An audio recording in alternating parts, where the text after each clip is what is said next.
Entrevista Venevisión. Líder en opinión. Por tu canal independiente, Venevisión.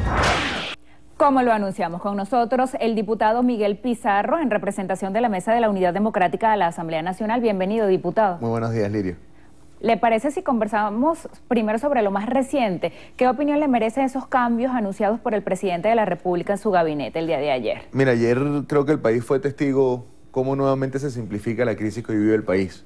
Nosotros tenemos un país sumido en colas, en inseguridad, en una profunda crisis social y política cuya respuesta no es solamente el enrosque de nombres, no es un tema burocrático, no es un tema de quiénes son los rostros y los responsables de las carteras ministeriales, sino de una política que permanentemente se anuncia, que se va a anunciar en algún momento cuando se concrete el anuncio y que nunca se convierte en una realidad. Después de que negaron durante meses la crisis económica, ahora hablan de su decreto de emergencia sobre el tema de la economía, asumiendo por fin, y le damos la bienvenida a la realidad del país que nosotros estamos viviendo. Más allá de quienes nombren como ministros, aquí hay un problema del modelo. Mientras se sigan destinando millones de dólares a la compra de Sucois y no a la compra de alimentos y de medicinas, nuestro país seguirá viviendo las condiciones que vive. Mientras se siga entendiendo que el modelo productivo, que la capacidad de poder enlazarse con el sector privado es un error porque ellos son los enemigos y no generemos producción nacional y productos hechos en Venezuela, seguiremos teniendo las colas como las tenemos. Mientras que este modelo siga entendiendo el uso del poder para el odio, para la diferencia, para la violencia, para la intolerancia, ese modelo de gobierno, sin importar quiénes sean los nombres de los ministros, seguirá llevando a este país a la misma crisis y al mismo fracaso económico y político que estamos viviendo en los últimos tiempos. Diputado, se instalaron, se juramentó la directiva, sesionaron ya por primera vez.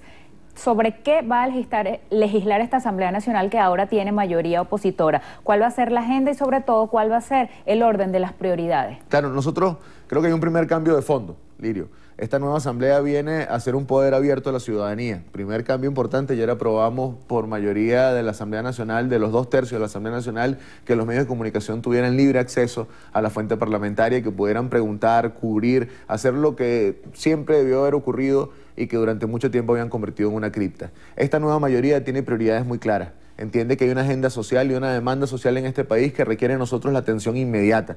Una ley que permita que usted, que es adjudicatario o pisatario de alguna misión vivienda o de algún beneficio gubernamental, pueda ser propietario de su vivienda y propietario de sus espacios para poder usar eso como base del desarrollo e incluso poder dejarlo como herencia a sus hijos y familiares. Que nosotros podamos con el tema social tener énfasis en cosas tan sencillas como el cestatique de jubilados y pensionados, que permita que esa pensión, que esa jubilación que hoy en día se le va solo en la compra de medicinas o solo en la compra de un cuartico del mercado, pueda tener un complemento que haga que superemos la crisis y podamos proteger a quienes son más vulnerables.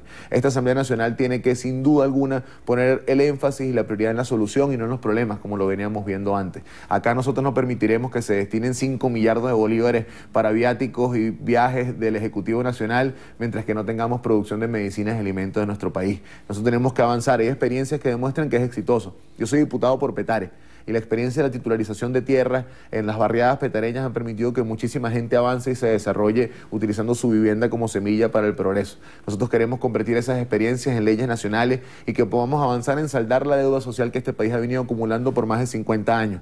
Comisiones como las de desarrollo social fueron comisiones de espaldas a la realidad, que nunca permitieron discusiones verdaderas sobre la problemática y la solución que ahí derivaba, y que ahora, con énfasis en la producción nacional, en la protección al que menos tiene y una agenda social sostenida y prolongada que permita que discutamos todos, esta nueva Asamblea Nacional tiene la responsabilidad de darle piso a las soluciones que este país necesita.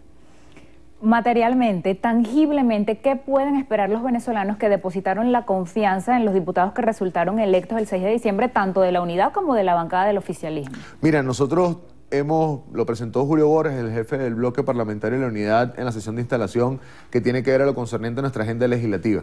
En términos concretos, que quienes menos tienen puedan ver en esta nueva mayoría la posibilidad de que sean protegidos y que podamos avanzar, que la inversión social no sea un capricho del Ejecutivo, no se utilice con discriminación política, no se utilice para el chantaje electorero, sino que pueda ser una inversión verdadera para que la pobreza extrema sea superada en nuestro país y no sigamos teniendo los índices que tenemos hoy en día.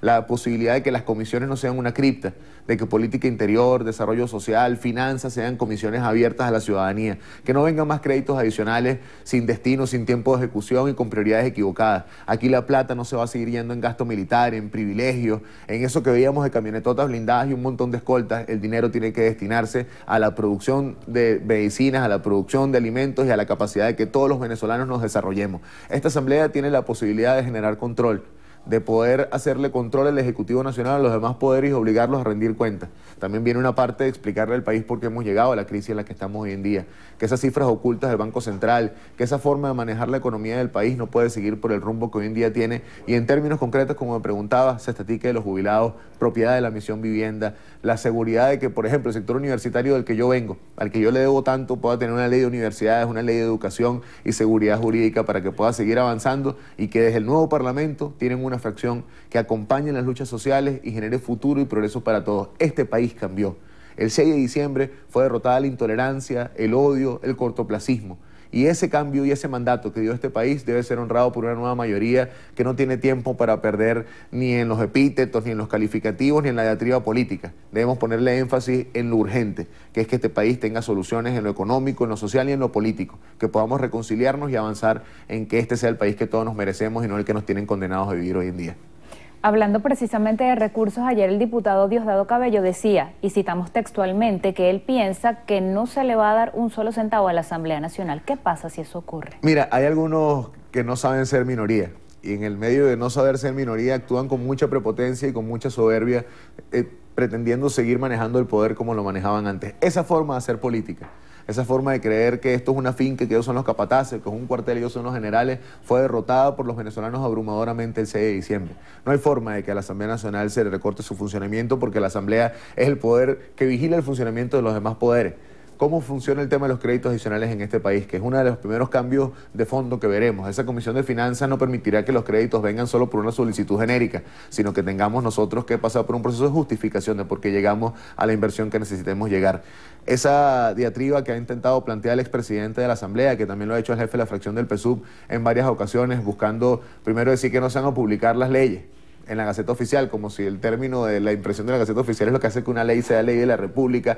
Aquí esa visión de obstáculos, esa visión de obstrucciones, esa visión de sabotear lo que desde la Asamblea se puede hacer, lo que termina haciendo es que el tiempo de estadía en el poder de quienes hoy están en el poder cada día se acorte más. Esa forma fue derrotada, y esa manera de no entender lo que nuestro país mandó el 6 de diciembre, de seguir con la miopía, de seguir con las divisiones, de seguir intentando obstruir lo que todo el país sabe que son soluciones, lo que va a terminar haciendo que el poco capital político que les queda, que el poco capital electoral que lograron preservar el 6 de diciembre se vaya dilapidando y perdiendo en el tiempo. Hay una nueva mayoría en un país que decidió cambio y que decidió futuro, y esa nueva mayoría viene a trabajar para todos. Nuestros adversarios no es el oficialismo de base, ese que todavía hoy en día sigue creyendo en ese proyecto político. Ahí hay un reto para nosotros, convertirnos en una alternativa para él también, porque a partir del 5 de enero dejamos de ser oposición a este país y nos convertimos en una nueva alternativa de poder y una alternativa política. Nos corresponde estar a la altura de eso, y al que no piensa como nosotros, incluirlo. A la élite burocrática, a los que están arriba, a los que están privilegiados, ellos no entienden este país. Ellos no sufren la crisis, ellos no sufren las colas, ellos no sufren la inseguridad, y por eso actúan como actúan, y por eso tienen los discursos que tienen, trasnochados, ortodoxos, con visiones de odio. Aquí esta nueva mayoría tiene que tener la mirada puesta en el futuro. Que la historia sirva para aprender lo que no debemos repetir. Que la historia sirva para ver los errores cometidos y que no nos volvamos a dar con la misma piedra. Pero la mirada tiene que estar puesta en el futuro que debemos construir entre todos. Diputado, gracias por haber venido a Entrevista Venevisión. Muchas gracias a ustedes por este espacio. Conversábamos con Miguel Pizarro, diputado a la Asamblea Nacional en representación de la Mesa de la Unidad Democrática. Ahora quedamos contigo, Néstor.